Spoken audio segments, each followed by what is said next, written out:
Mike não tem nenhuma chave do teleférico. Josh, ele deve ter. Ele sumiu. Tarde demais. Shhh, quieto. Ah, ela pode ter levado ele pra mina. Espera, não se mexe. Puta merda! Que porra é essa? Eu vou pegar a chave bem no maldito quarto daquela coisa e depois vamos todos sair daqui. Aí!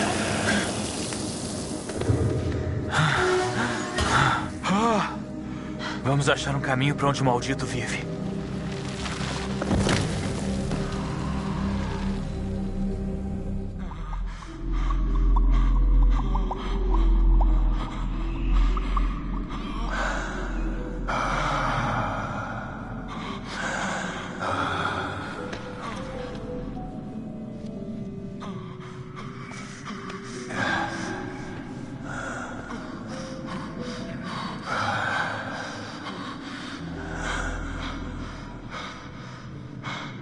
Me pergunto o quanto essas consultas servem para ajudar você.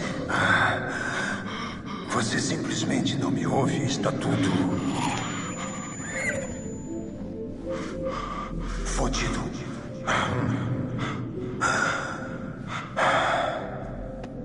Vou deixar você sozinho, Josh. Está na hora de aprender que há mais para se temer do que a imaginação confusa de um moleque mimado e autoindulgente pode sonhar. Havia tantas pessoas que se importavam com você, dispostas a ajudar, mas você sempre escolheu afastá-las e agora está sozinho. Se bem que, pelo jeito, não ficará sozinho por muito tempo. Você não ficará sozinho. Respire fundo, Josh. Respire fundo.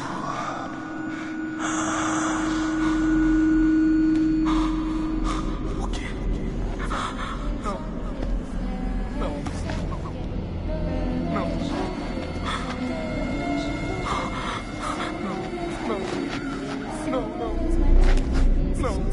Não, de novo não. De novo não. Não, sai daqui. Sai daqui! Ah! Fica longe de mim! Não, vocês estão mortas! Desculpe. Vocês estão mortas! Não pode... Cala a boca! Não! Não, vocês estão mortas! Não tá pronto. Você nos manipulou. Você é um covarde.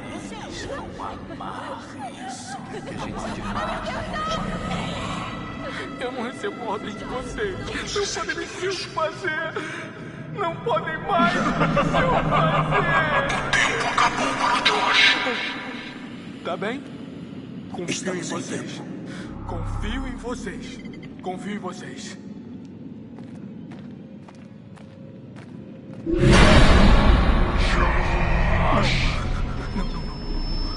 Vocês não são eles. Estávamos sozinhos lá embaixo. Não, de novo não. Sozinhos. Mas tá com a gente agora. Sua família. Fiquem longe de mim! Fiquem longe! Por que não salvou a gente, Josh? Por que queria que a gente morresse?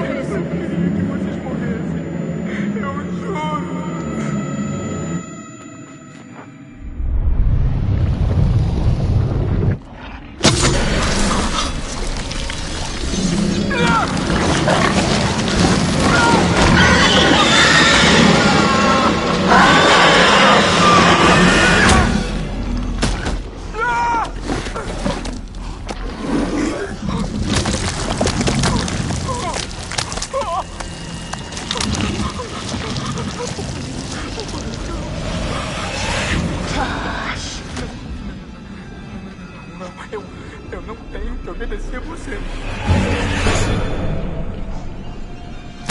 Não! É isso que você quer? Não! Não! Por que estão fazendo isso? Me deixe em paz! Por que estão fazendo isso? Por que não salvou a gente, Josh? Por que queria que a gente morresse?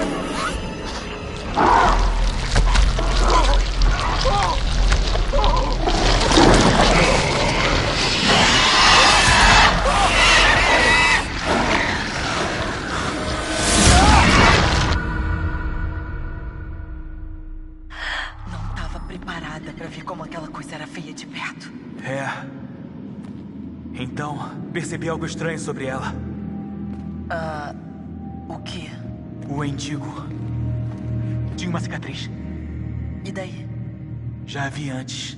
Do que você tá falando?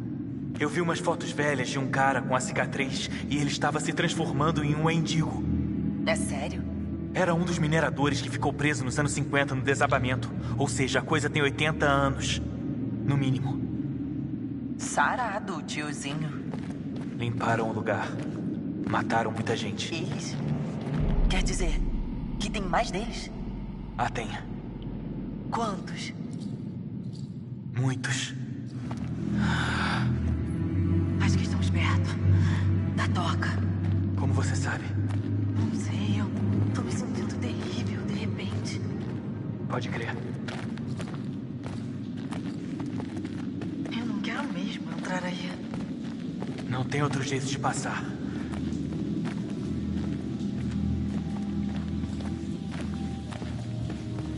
Mãe, é o que eu tô achando que é. Cacete. Parece um túmulo.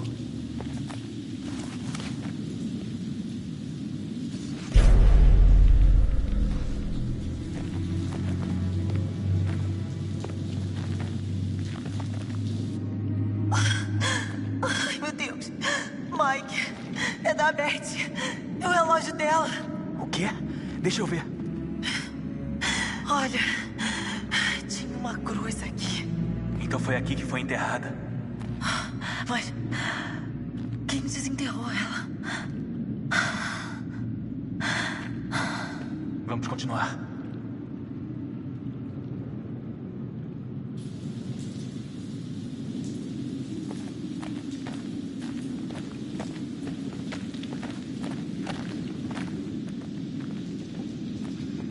Tá bom. Vou entrar.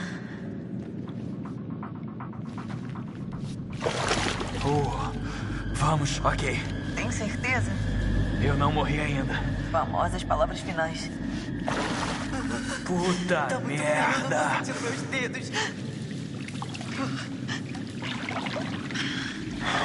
Peraí, pensei que você tava na parte mais funda. Eu não disse isso. Eu disse que ele tava ok. Tipo, não tinha nenhum tubarão, nem nada aqui. Tubarão. Ótimo. Obrigada.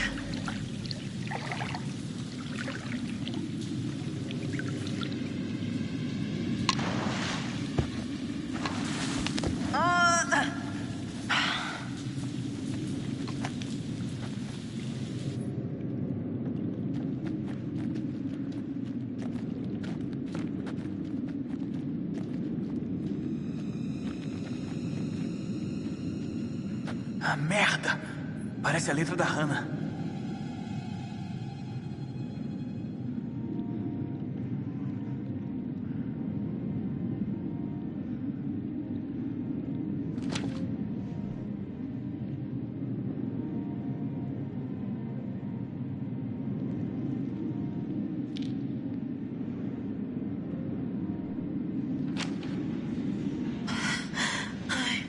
Desculpa, Beth. Não tenho escolha. É o único jeito de sobreviver. Se alguém encontrar isso, me desculpe. Eu não tive escolha. Nossa. O que quer dizer?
Ai, meu Deus, faz sentido.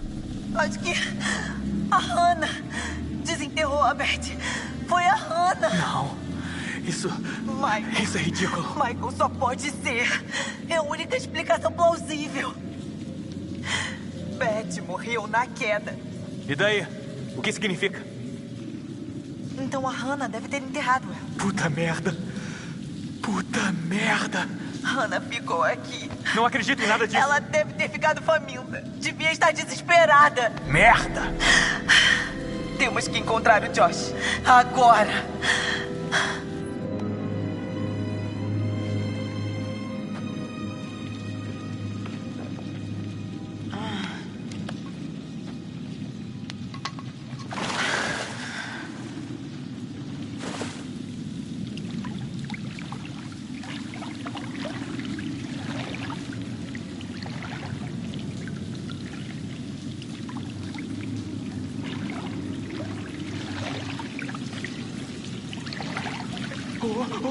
Tá ficando mais fundo.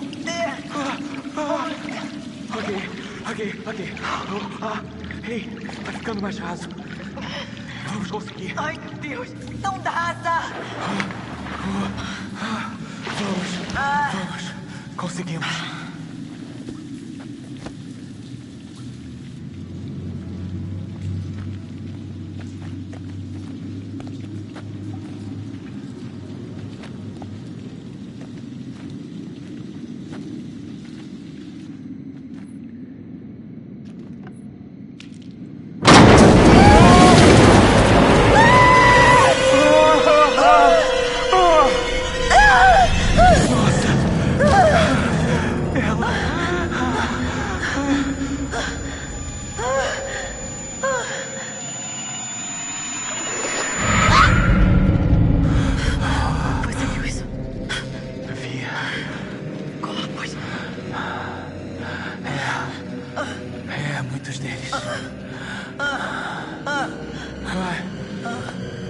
Ai, meu Deus. Não! Eu vou vomitar. Pera. Calma. Eu acho que eu vi alguma coisa. Não. Josh! Eu obedeci vocês. Ei, Josh. Não podem mais me dizer o que fazer. Vocês Josh? não podem mais me dizer. Mano.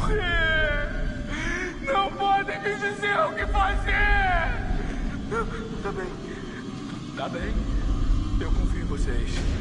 Confio em vocês.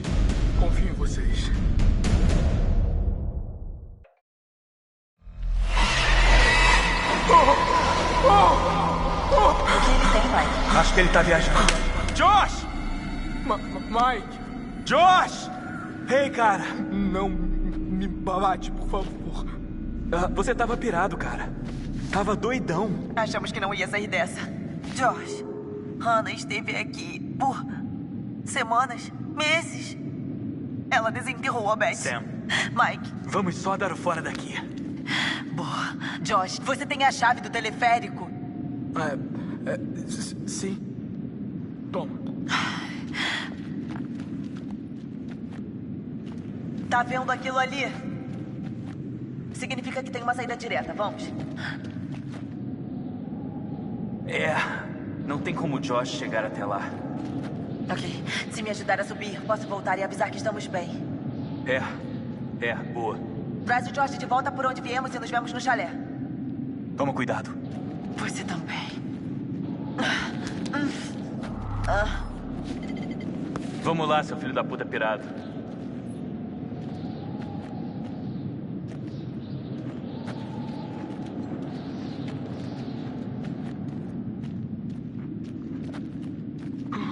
Você não precisava me bater tanto, cara. Sim. Me desculpe por isso, cara. Achei que tinha matado a Jess.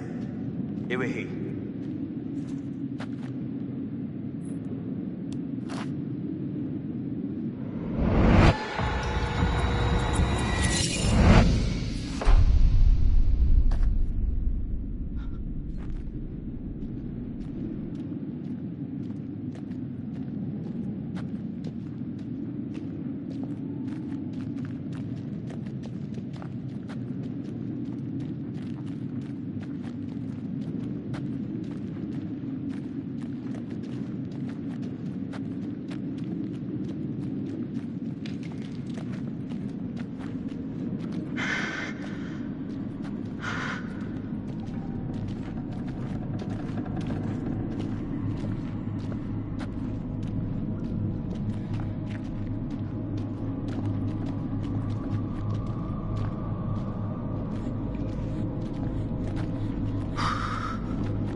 Você não é!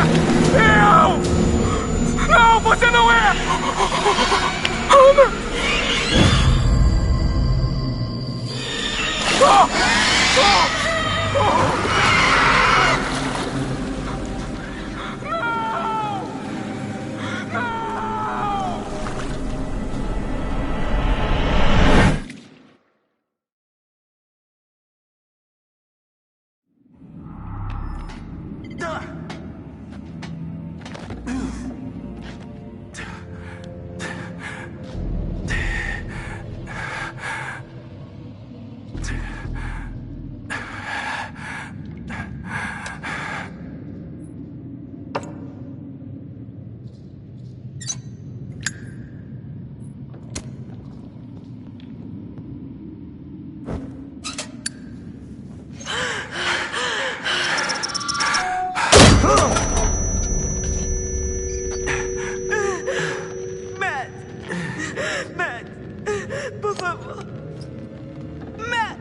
É bom te ver também. Ai, meu Deus. Oh, meu Deus. Você está bem? Defina bem. Nossa, Jéssica, o que aconteceu? Como você ainda está viva?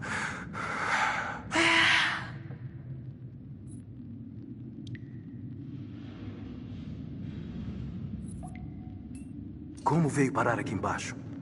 Mike e eu estávamos dando uns amassos e...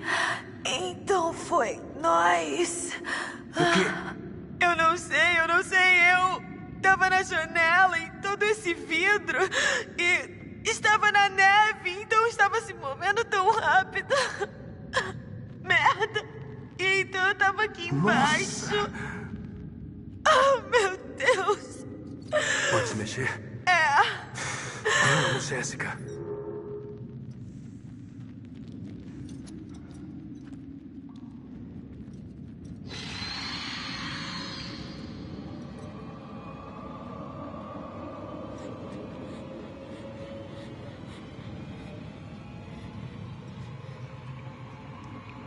Olha isso. Tem tipo um desabamento aqui. Fui eu. O quê? Eu caí daquele teto. Você caiu isso tudo? Nossa. Então somos dois. Como? Eu caí aqui de uma maldita torre de vigia. Você tá brincando?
Vamos lá, Jess.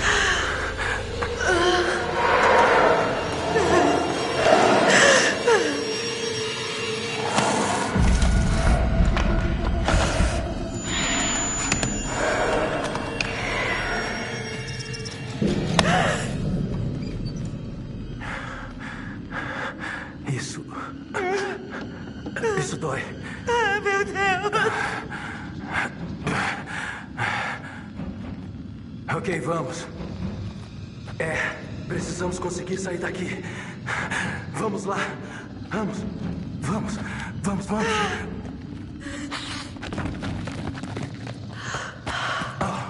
Jess! Jess, vamos!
Vamos abrir logo isso! Pessoal, Vamos, estão aí! Deixa eu entrar!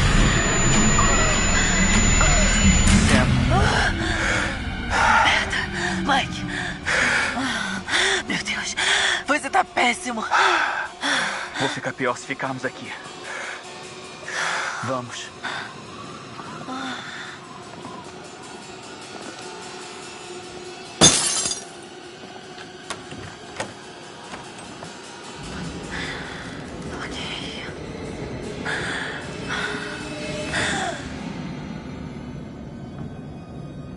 Mike, o que aconteceu com o Josh? Pegou ele. Meu Deus, que jeito horrível de morrer. Nada bom. O que a gente deve fazer? Vamos ver o porão. Pode ter alguém lá ainda.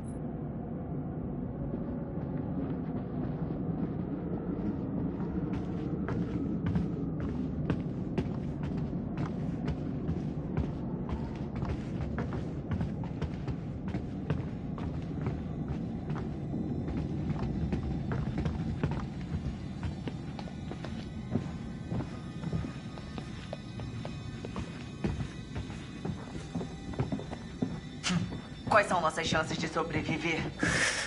Tô tentando não pensar nisso. Vai, corre! Sai daqui! Vai! Vai, vai! Corre! Ai, merda!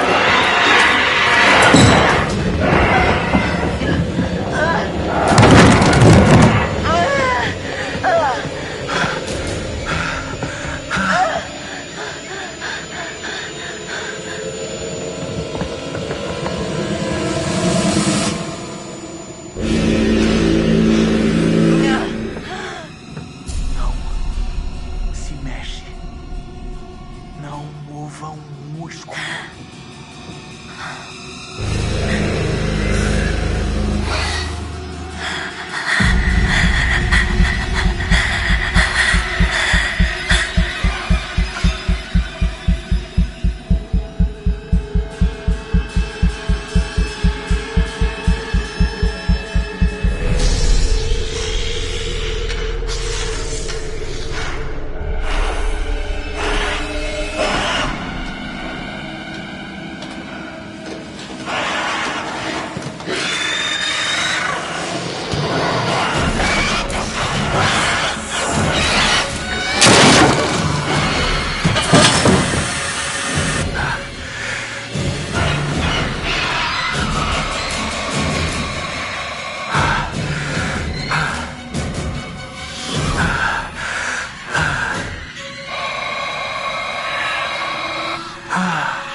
A estrutura principal totalmente destruída. Campo.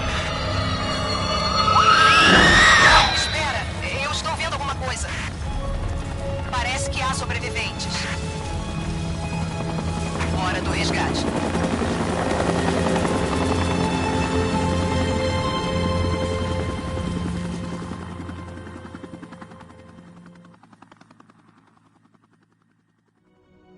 Porra! Não!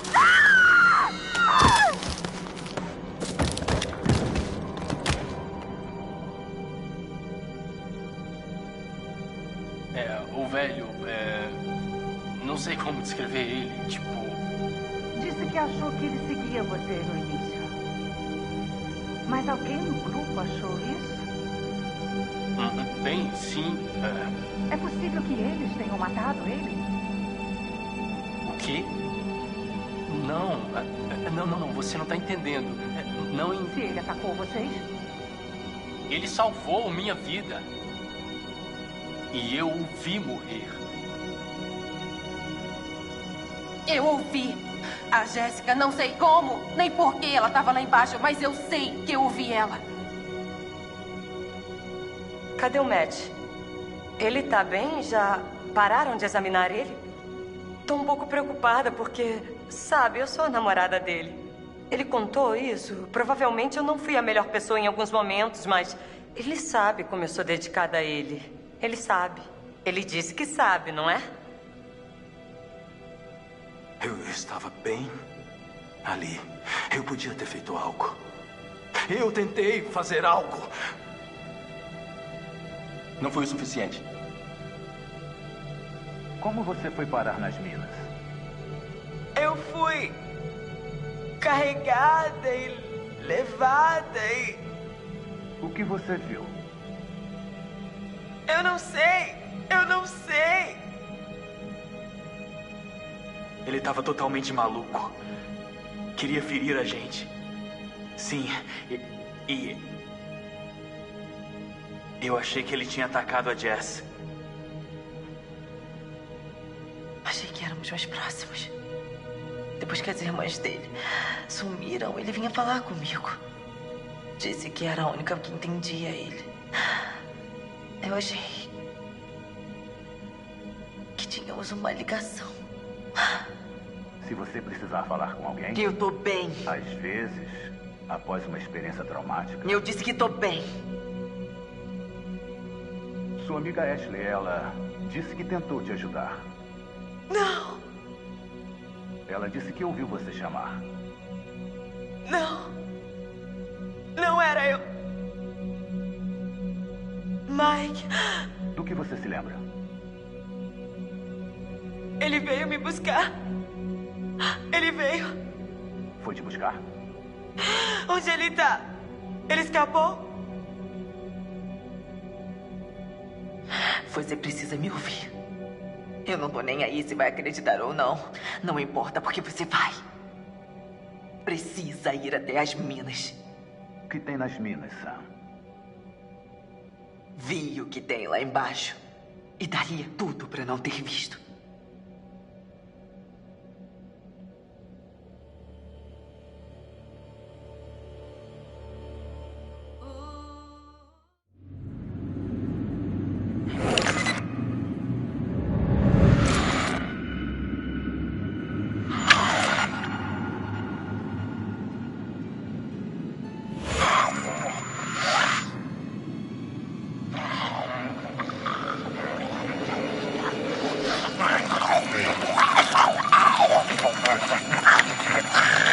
Tem algo aqui embaixo.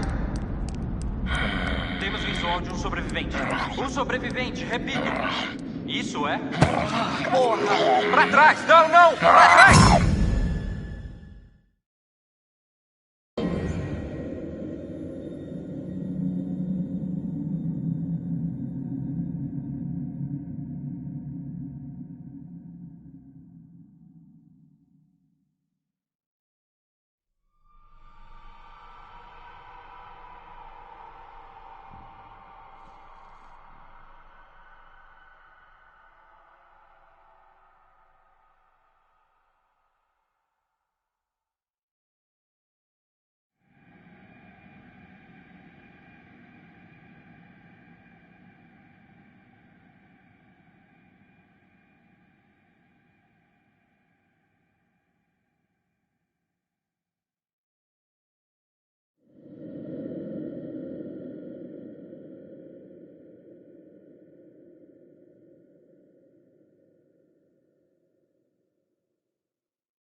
terrível. E meu derrotá-lo. Um tempo depois, os mineiros vieram para minerar a montanha. Até que um desabamento prendeu os homens e acordou a maldição mais uma vez. E eram dezenas de homens sem comida e sem luz. E nessa escuridão, a fome chegou. Eles foram consumidos pelo desejo abominável e foram levados à loucura. Assassinos, canibais, comendo carne humana. E depois de todos as luas e várias caçadas, mente fora do meu alcance. Até que uma noite, um ano atrás, eu finalmente consegui vê-lo. Mas não estávamos sozinhos no bosque aquela noite.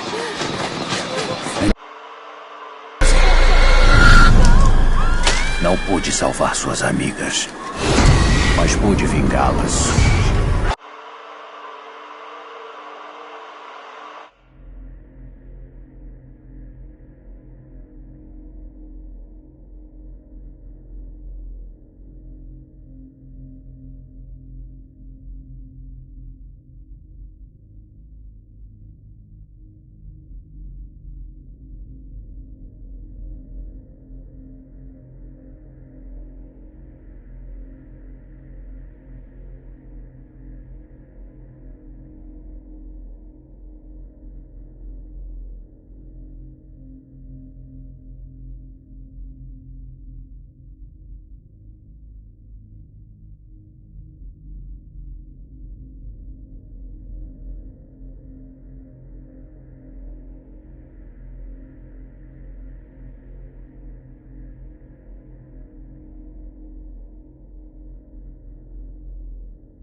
I am Hayden Panettiere, and we are here at the studio recording Until Dawn.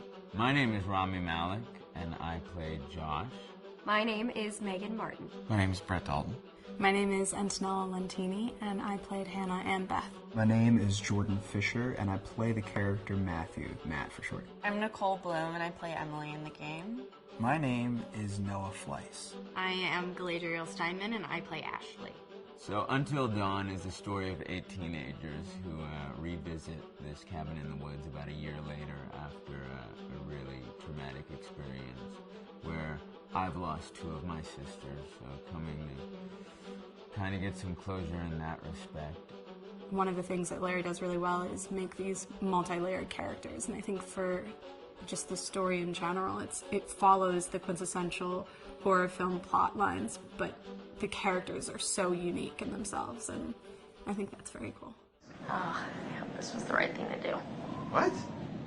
You know, getting everyone together on the anniversary. I mean, Josh seemed really pumped about us all doing something, didn't he? Yeah, no, he definitely did. I haven't seen him so excited about something in forever. Good, good.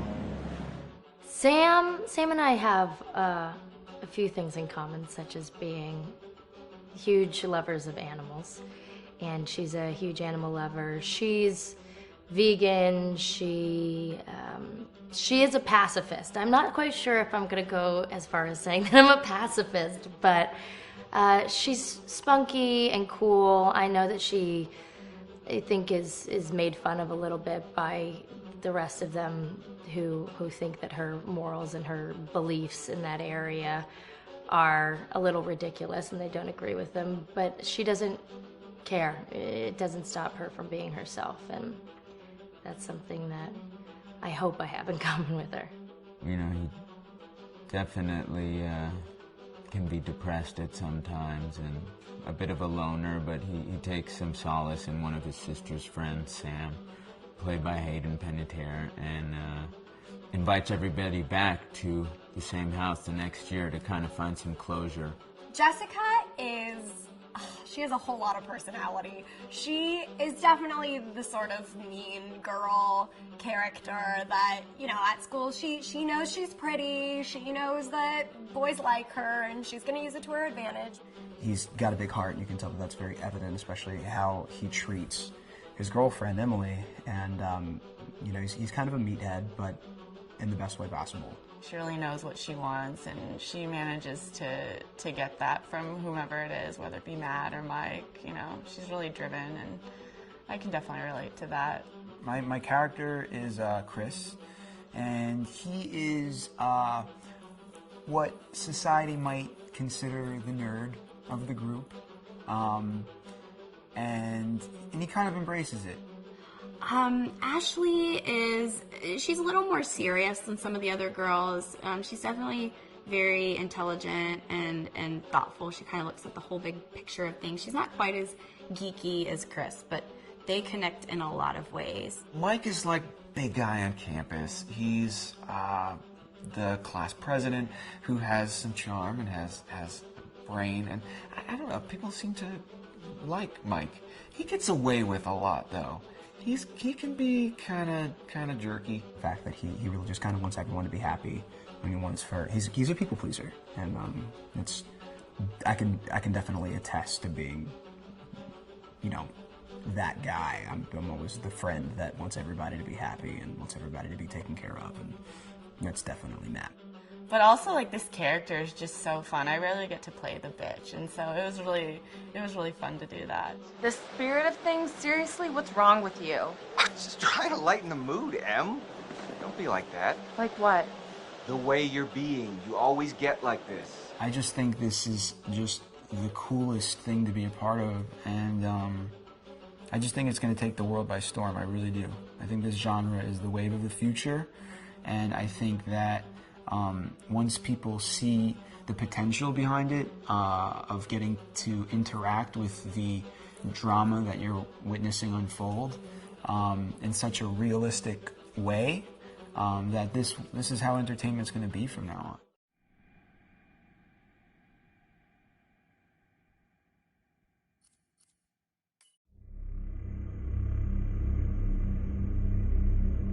Until Dawn is a game that's full of horror, and one of the things we decided to do early on was to take a scientific approach to how scary it was. So we did experiments on people and we measured their responses to the game. We've created a test area. It's as close to a home setup as we can get it. We've recruited ordinary people to play the game and we've left them to play it on their own. You're turning the light off.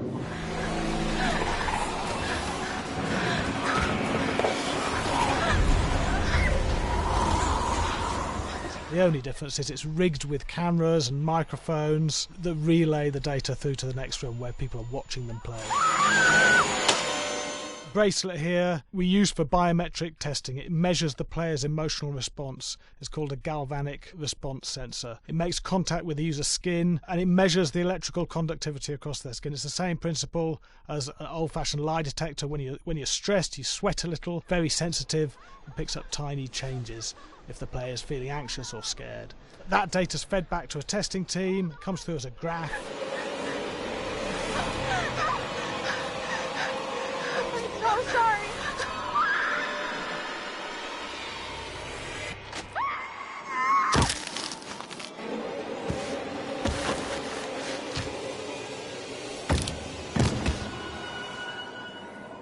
There's no point testing one or two people, you have to test a lot of people. And watch your step.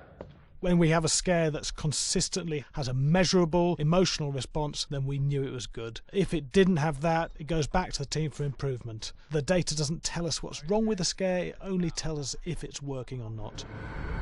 Wait, okay, so you hear that too, right?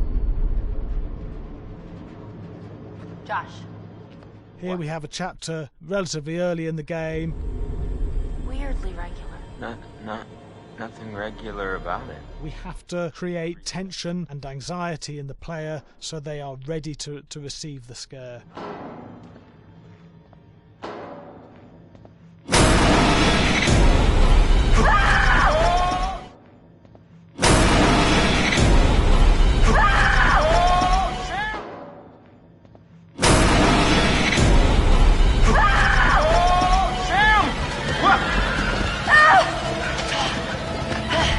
Give the player time to recover, to cool down, to calm down, and then start building the tension again before we do the next scare. Hey. What? Hey. What the hell? Ooh, you just got mugged.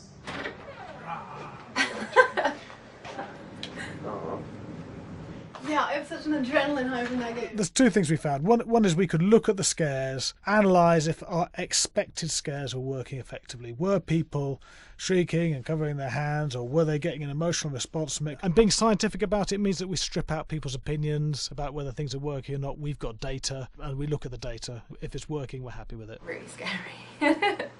Bit scared and wanting to get away. I actually be maybe a bit scared to play on my own, but in a room with the lights on, yeah, with some other people as well, yeah, maybe. But because I'm a scaredy cat, I would play with someone in the room. And the lights on. It was one of the scariest games I've played in a long while.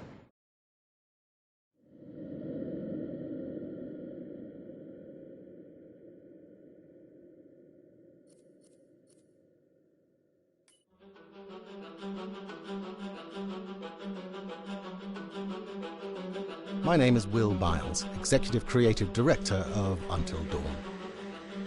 The first part of getting a believable facial performance in-game is to capture, topographically, the actor's range of emotional expressions as separate versions of the same head.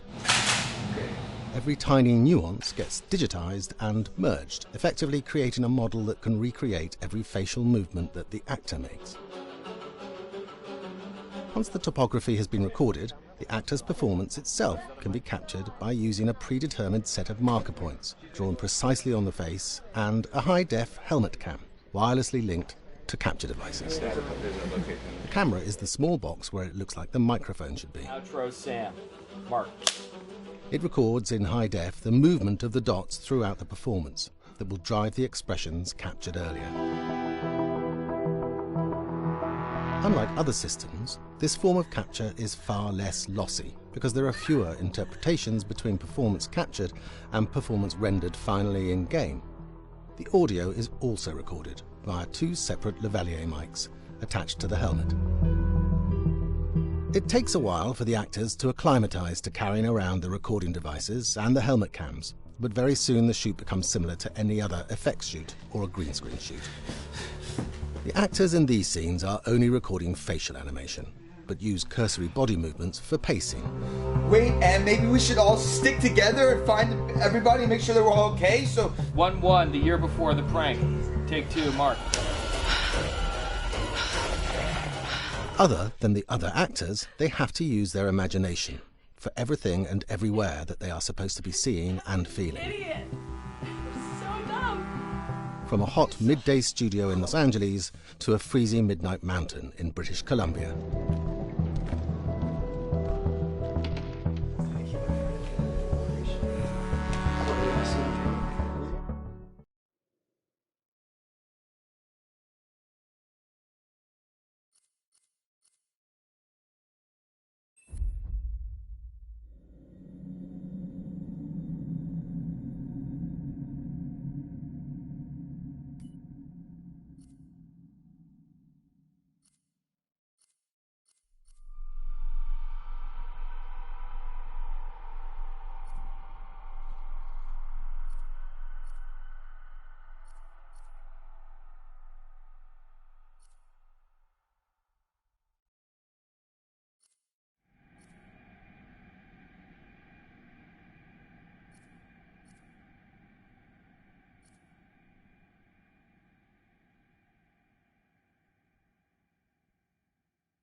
Just move over there. Go on, move. Let me say what I came to say. I'm here to tell you what you're up against being back on this mountain. You should never have returned. I don't know why you did after what happened last year. You mean with Hannah and Beth? Yeah, how could you know without being involved? I don't take kindly to you kids coming up here to my mountain. Your mountain. The mountain don't belong to me, it's true. But it don't belong to the Washingtons. This mountain belongs to the Wendigo. Hi, this is Lee Robinson, production designer at Supermassive Games. Understanding the ancient myths of the Wendigo was key for their development that helped the visual look. Through sketches and concepts, these elements were visualized, such as eyes being milky, almost dead, with loss of lips and eyelids due to frostbite, fangs growing and arms and legs getting longer, with skin hardening and thickening to look snarling and menacing, yet withered and lean. What the hell was that? Another fucking piece of... Fingers and toenails extending like claws, allowing them to climb effortlessly. We made them look gaunt and weathered, and having ragged remains of clothes they wore. Blood-stained and rotten, with patches of hair still remaining, they retained strong skeletal limbs, which enable them to be agile and quick through the environment. Where are you? My name is Jamie Gallipo, animation director at Supermassive.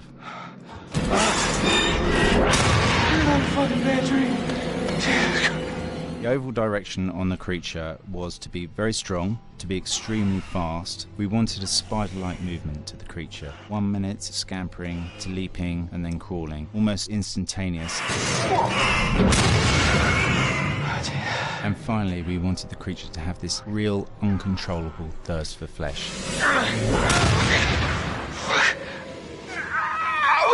From a sound design perspective, the Wendigo is a real challenge. For the main vocalisations of the Wendigo, we used our own vocalisations, various different animals from the exotic to the farmyard, various plugins and processes to gel these sounds together and keep a human resonance behind that voice, telling the backstory of the Wendigo.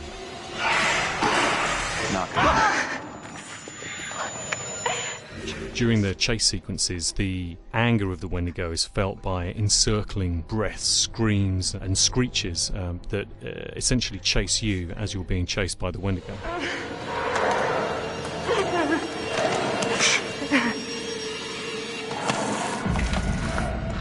We would would layer them up in a multitude of layers, sometimes 15, 20 sounds playing at the same time, to build up the vocalizations for this fearsome creature which is always in attack mode, hyperactive, and chasing you throughout the game.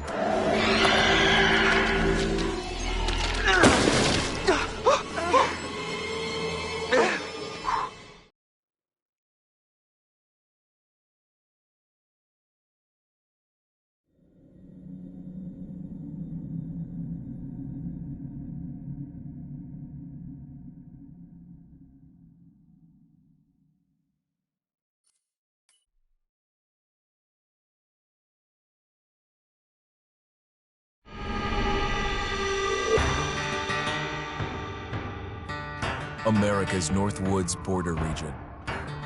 Within this land of 10,000 lakes and miles of dense timber, a hideous creature is believed to lurk. The North Woods is probably one of the last frontiers in America. There's still a lot of places in this area that hasn't been set foot by man. Monsters and mysteries exist here because it is remote. Up in the North Woods, winters are long. In times of biting cold and isolation, a devouring monster is believed to come forth. It's terrorized native people for generations. Growing up, I was told, like, don't go outside, the Wendigo will get you.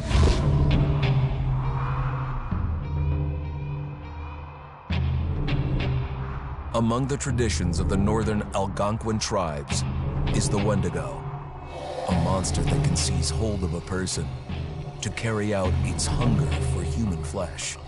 Many Native Americans fear even talking about this Wendigo, and even the mention of the name will let the Wendigo find out where you are, and it will open you up to be possessed by this Wendigo. The most famous case of a Wendigo possession took place in 1879. In the deep woods outside of Edmonton, Alberta. Swift Runner, a Cree Indian, was a trapper and a guide. He had left town the previous autumn with his wife, 6 children, and his mother. But when Swift Runner returned in spring, he was alone. Swift Runner came into a nearby village telling this heartbreaking tale. I had to watch them starve to death. Of his family being killed by starvation, and that he was the only survivor. My whole family gone. It wasn't hard to understand a family falling victim to a brutal winter. To even not. Yet something was suspicious about Swift Runner. He was a strapping man, and he came into town weighing over 200 pounds. It didn't look like somebody who had just weathered a terrible winter. He wasn't malnourished, didn't look like he was starving. He looked healthier than ever. After a few nights, it became clear that something was wrong. He started having night terrors, screaming in his sleep. I am the Wendigo! Villagers alerted the police. Swift Runner actually guided them back to his winter cabin. When they got there, that's when they saw the true horror.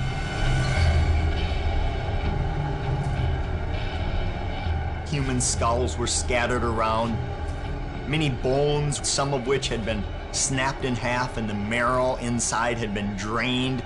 They had never seen anything like it. Swift Runner had killed his entire family, shooting them, hitting them with an axe, strangling, and then eating most of their bodies.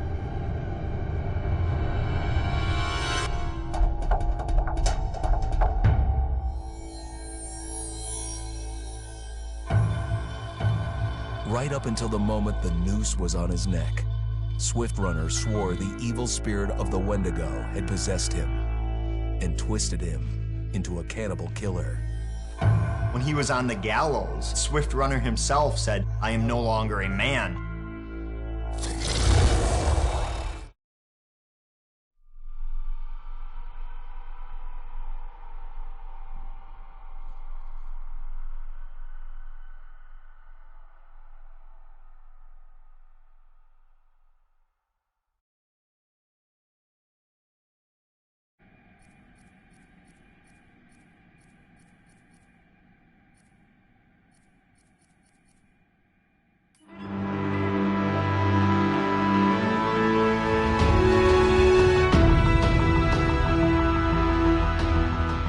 Because Until Dawn has a dynamic, ever-changing story, the facial performances and the body performances are recorded separately, with different systems.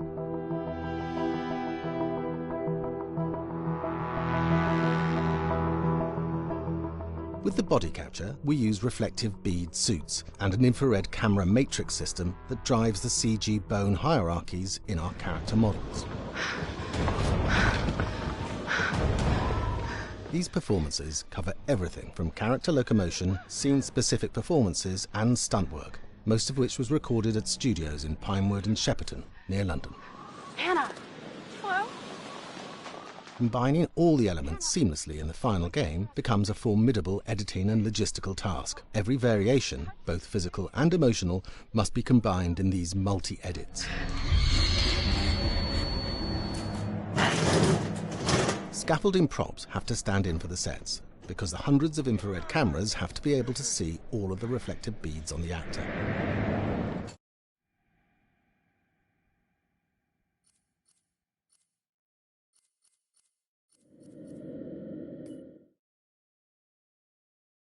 Hi, Larry. Hey, Graham. Hi, my name is Graham Resnick. I'm a filmmaker, writer, director, sound designer, and I started working with Larry Fessenden about 10, 15 years ago through my friend Ty West, who I grew up with, and have done a lot of sound design with on his films. And he was producing Ty's films at the time, and Ty introduced me to Larry. Larry produced my first feature, and we've written together on several projects. My name is Larry Fessenden. I'm a filmmaker. I run Glass Eye Pix, which is an independent production company out of New York. We make indie movies, a lot of scary movies as well. I got a call to audition to write this video game.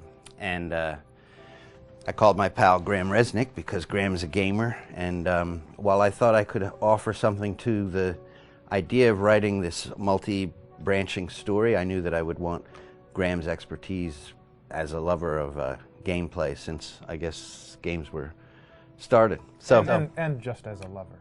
And as a lover, yes. Just why there's so many sex jokes in the game. There was one Italian website that did say the Larry Fessenden and Graham Resnick, the two lovers behind Until Dawn. Come here. Maybe I know how to handle you too. I am definitely ready to be handled. So I wanted Graham by my side. Yeah, and we got the gig, and it's been an amazing ride. Oh, hell yeah. Oh my god, she's taking her shirt off. What? Oh my god. Matt, what are you doing here? Hannah. I'm sorry, Hannah. This all got out of hand, but... So in the game, the basic setup is that a year prior to the game's start, all these kids had gone up to a ski lodge that was owned by the parents of one of the kids, or a couple of the kids, and some of the teenagers played a prank on some of the other teenagers, and the terrible tragedy occurred when a few of them, two sisters, ran out into a blizzard, and were never seen from again.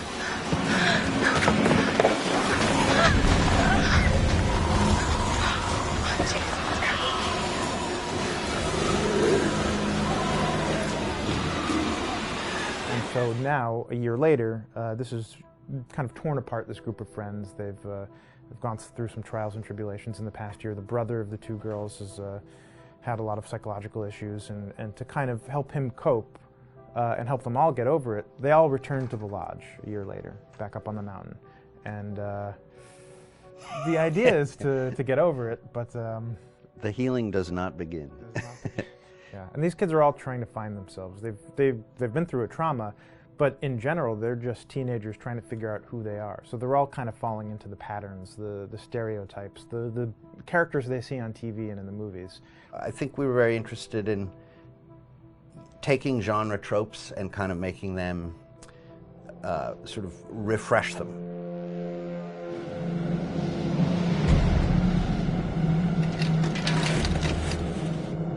Hey, did you see that? Dad said it'd just be us this weekend. We're familiar with how slasher movies work. Most people have seen some horror movies, and we have established notions and preconceptions about the roles of the players in horror movies and how they talk and how they get killed and how they have sex. And to bring you into the game that way and then subvert a lot of those expectations was kind of our goal. They're haunted by some incident that happened in their past, which I think you pretty much figure out that that's going to have a role in their interaction. Yeah, so I think what was fun was we take some sort of stock characters and we try to give them some shape, but at least at the beginning they're recognizable in the way of groups of friends. There's, you know, the jock and the bitchy girl and the rivalries between everyone. And oh my gosh, and really fun characters too. Like we just had so much fun living in the minds of these characters through writing the script. What do you think? Jesus! You know, it was fun. I think we were looking to get that kind of banter that you see both in movies, but also that you absolutely have with friends, and sort of those inside jokes. And of course, as writers and as friends ourselves, we sort of developed little tracks, and we try to give the characters that kind of vibe.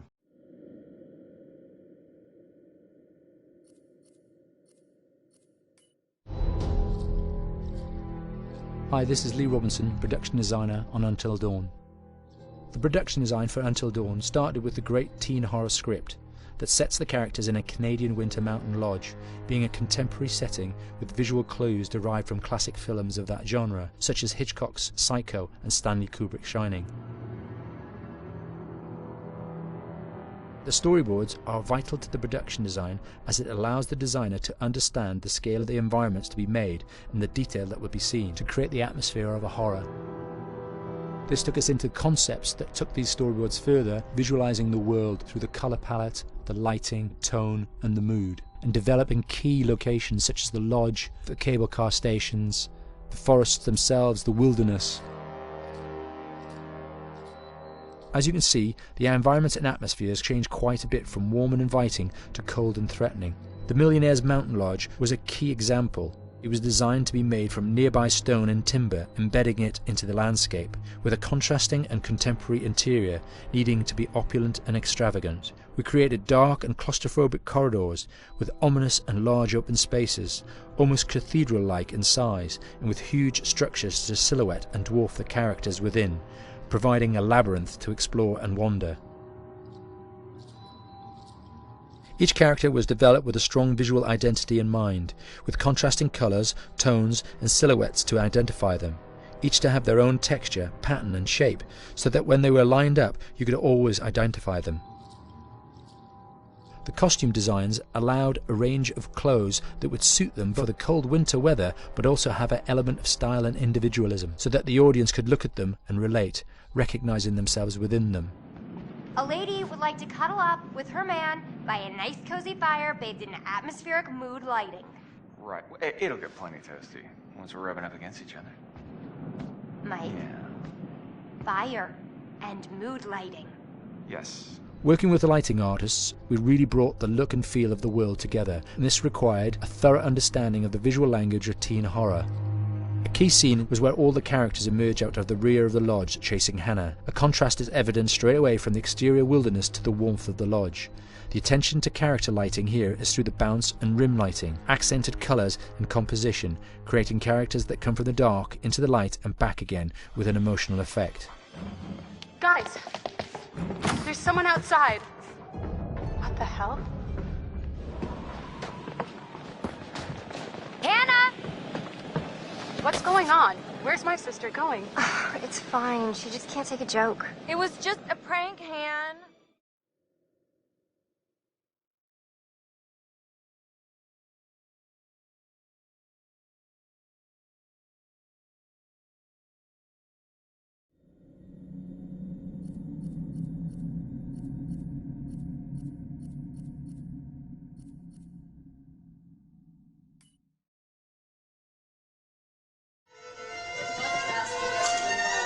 Yeah, fast and violent. That's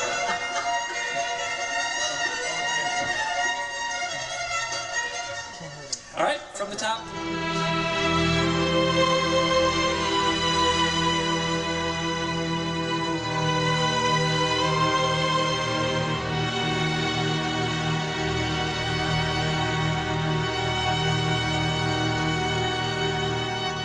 Jason Graves, and I'm the composer for Until Dawn.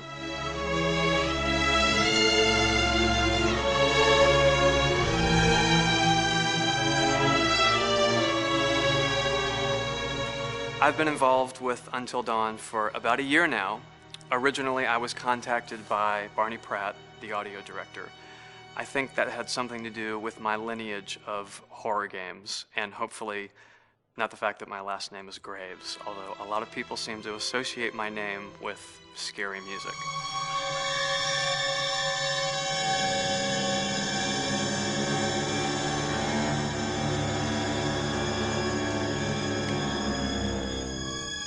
One of the things that was really exciting about working with Barney and the team at Supermassive is they really wanted something unique for the music. They wanted the music to stand out and be a character on its own in the game.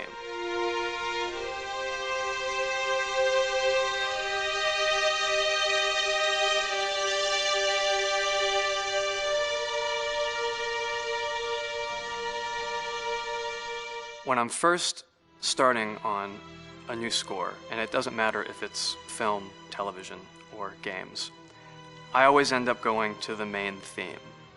Sometimes the developer or producer isn't even necessarily interested in the main theme at the beginning. I just want to do it for myself, because for me the main theme is the identity of the game. It establishes the mood, the atmosphere, and the character of the music and how it's going to be playing in the background. And that's what we did with Until Dawn. That was actually my demo pitch to Supermassive Games. I put a main theme together, recorded all the instruments at my studio, and sent it to them. And they liked it. We actually ended up recording that exact theme, all the instruments and everything, live here at Ocean Way probably 9 months ago. And that's what we've been using in all the demos for the game, and that's the final version of the theme that is the main theme that you'll hear on the menus and in some key pieces of gameplay.